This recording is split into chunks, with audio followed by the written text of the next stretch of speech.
Ipagpapatuloy ngayong araw ang paghahanap sa mountaineer na 4 na araw nang nawawala sa Mount Bacolod sa Batangas. May live report si Jay Sabale.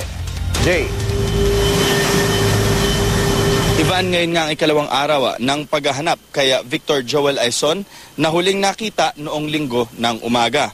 Bago magtakip silim kagabi ay tinigil ng mga pulis at Air Force ang search and rescue operations dahil sa dilim ng Mount Bacolod.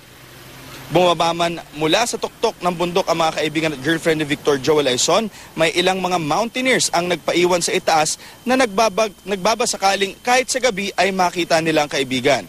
Gayunpaman, tuloy-tuloy ang dating ng mga volunteers na nagvo-volunteer na magsagawa ng search and rescue. Dumating din kagabi ang Makati Rescue na may dilang isang sniffing dog. At kanina ngang alas 7 ng umaga, nag-jump off na ito sa kanilang base camp sa ibaba ng bundok kung saan meron pang ilang mga mountaineers at foreigners pa ang dumating dito na tutulong daw sila sa paghahanap kay Victor Joel. At yan ang latest mula dito sa Batangas, Ivan.